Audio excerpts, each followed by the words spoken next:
नमस्कार, मैं राकेश वर्मा आप सभी का स्वागत करता हूं आपके अपने परिवार एशियन गुरुकुल पर। बिहार के शिक्षा जगत की जो खबरें हैं, वह पूरे भारत में भूचाल से मचाई हुई है।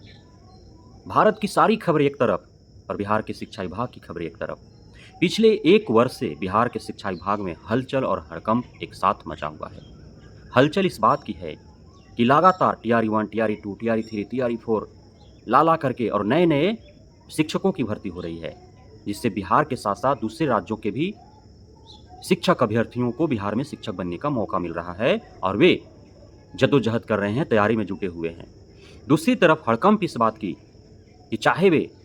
नवनियुक्त शिक्षक-शिक्षिका हों या फिर पुराने वर्षों से नियोजन इकाइयों के द्वारा नियोजित हो शिक्षक-शिक्षिका बने हों, उन सभी के मन और मस्तिष्क में डर है, खौफ है, भय है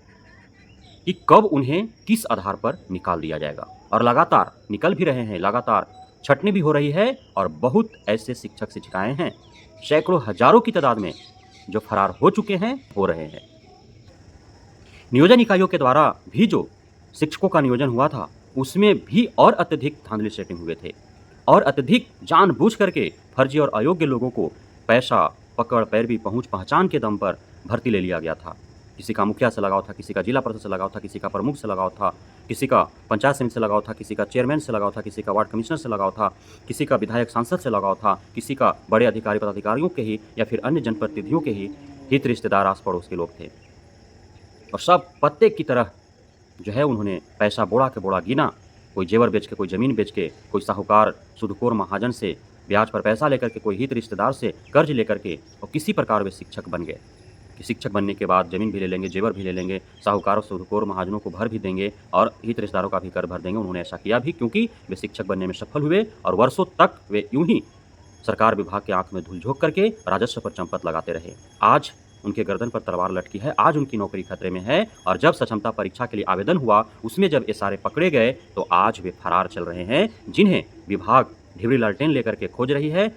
शिक्षा विभाग के अपर मुख्य सचिव डॉक्टर एस सिद्धार्थ के द्वारा सभी 38 जिला के डीओ, डीपीओ सहित सभी 500-400 प्रखंड के बीओ को बाय लेटर निर्देशित किया गया, उन्हें सूची प्राप्त किया गया है कि आप अपने प्रखंड, आप अपने जिला में जाकर के इन शिक्षकों को ढूंढें कि वे हैं कहाँ, पढ़ा रहे हैं या फिर भाग गए। कई फर्जी होते हुए भी हिम्मत करके डॉक्यूमेंटेशन कराने गए, तो वे पकड़े गए और सभी पर एफआईआर दर्ज हो चुके हैं, सभी से वेतन वसूली किया जाएगा। मैंने बार-बार आगाह किया है,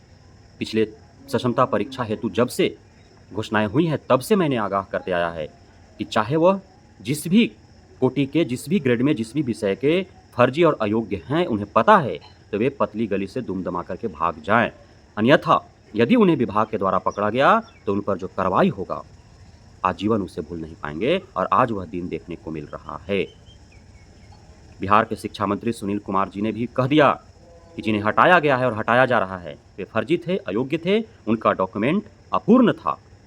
त्रुटिपूर्ण था, इसलिए उन्हें हटाया गया है। इसमें कोई किसी भी प्रकार के धांधली नहीं हुए हैं और लगातार ऐसे अयोग्य, फर्जी